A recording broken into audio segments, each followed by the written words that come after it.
All right, the other side of that is, if the police officer pulls me over, I have my weapon and my wife and my kid in the car. I don't feel like I'm gonna have any type of protection against him, period. Because if I go reach for my ID, if I go anything, how do what's the happy medium in there? What do I do? All right, that's a good question, and that's legitimate, isn't it? That can happen. You said it just happened, right? So that's legit. All right, here's the thing. So have you been pulled over where's the gun been when you got pulled over? On the window. Okay. So I didn't know so many people carried guns, y'all, when I first got out on the street. But I found that people unload their gun, they put them on the dash. I like that. Okay. But also, if you have a concealed permit, I see that you have a concealed permit. If your card is registered to you, when I type you in, I see it. All right. But there's some, I guess it's unwritten gun etiquette. The gun's unloaded up on the dash. Not that you have to do it if you have it concealed. But here's the thing. 10 and 2 still is the policy. 10 and 2 and wait for instructions. Okay? Because at the end of the day, you don't want any confusion. And you rather be, how should I say, fussed at and yelled at by the cop for not taking your hands off the steering wheel. You know what I'm saying? The worst thing you get is somebody fussing at you. Why won't you take your hands off the steering wheel? Right? And you may be a little embarrassed, but you're alive, right?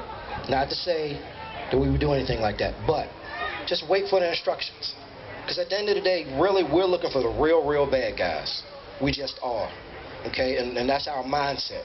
And we've got our little clues, we've got our tips, we've got our descriptions and things like that. And if you just so happen to be in an area, maybe, you know, something where we're pulling you over. And then if I see a kid in the car, you know, my guard may go down a little bit. But the thing is, I still got you pulled over, and I still want you to comply. And if I'm rude, complain then. So does that kind of help? Okay. Take one more question. I'm going to take one more right here, my man. One of the problems that we do see is we know that y'all see the same videos that we see. Hello? Okay. We know that y'all seen the same videos that we've seen. But there is a fraternal police. Y'all have to look after each other. The things that happened this week did not happen in Dallas. That was a retaliation. So I want to know, what are y'all conversations like when y'all see the same videos? I'm gonna tackle it this way. Because here's the thing, because everybody asks that. It's not like we have a group huddle every morning. I've never seen this police officer. That's my man right there. I know Sarge. We work in different precincts. It's like it's 700. What, 700 of us? 700, give or take, and detectives and everything. So it's not like we know we're not all connected on Facebook. When I go home, I don't hang out with cops. I hang out with my regular friends because I'm a regular dude. And it's kind of like me asking a black person, how do you feel about those black people being shot? You know what I'm saying? So I feel a certain type of way about the guy being shot, and I feel a certain way about the cop shooting the guy, right? But here's the thing. I'm not going to speak for anybody else. The way I feel is, oh my goodness, another one. And it's going to make my job. Look, this week I went to Wendy's. I held the door for like 20 minutes for people. I was like, ma'am, please, yes. Please, would you? Right in front, right here. Here you go. Because I don't want people to know. If I knew the guys' names, I'm not going to put I don't know what their names are. But I want people to say, John Doe, the police officer in Minnesota, bad cop. One guy. You know what I'm saying? Those two cops with the guy in Louisiana. Say their names. You know, not the police department, not Richmond. That's their occupation. If you go to McDonald's and somebody puts something nasty on your hamburger, you can say, oh my goodness, these McDonald's workers. They're awful, all of them. Nope, that's not how it is.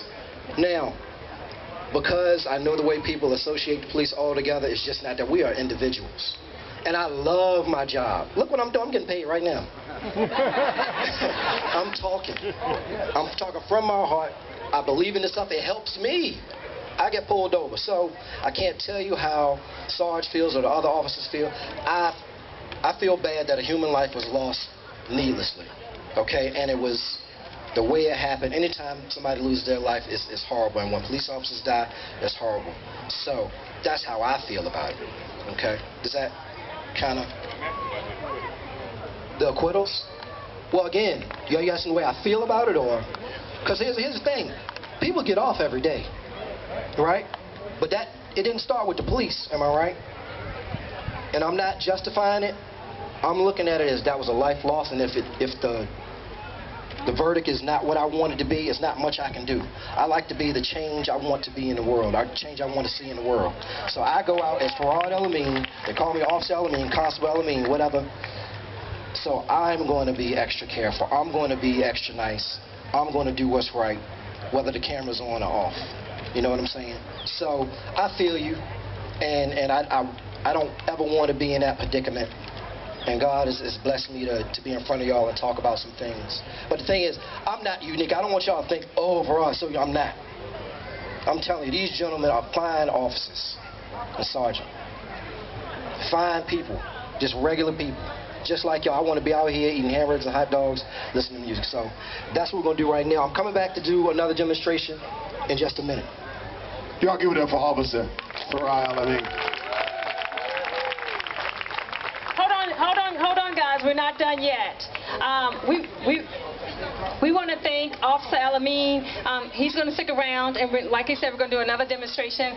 But we have our president from the Henrico County Alumni Chapter of Delta Sigma Theta here, and we want to give let you guys know what we're about to do right now. Hello, everyone. First of all, thank you to the Richmond police officers. We appreciate you all being here. We appreciate your service, and I think the community needs to thank you and commend you for that. We do have some cards here on the front that indicate what to do if you're stopped by the police, and on the other side, what to do if you are arrested. And we have pamphlets, because those are two different things. So being stopped and being arrested are two different things that often involve two different courses of action. So please take one. Take several. You have teenagers at home, children, grandkids, a neighbor, a cat, or a dog. Take these and give them out to the community so that we can make sure that we're supported and educated, okay? Thank you so much.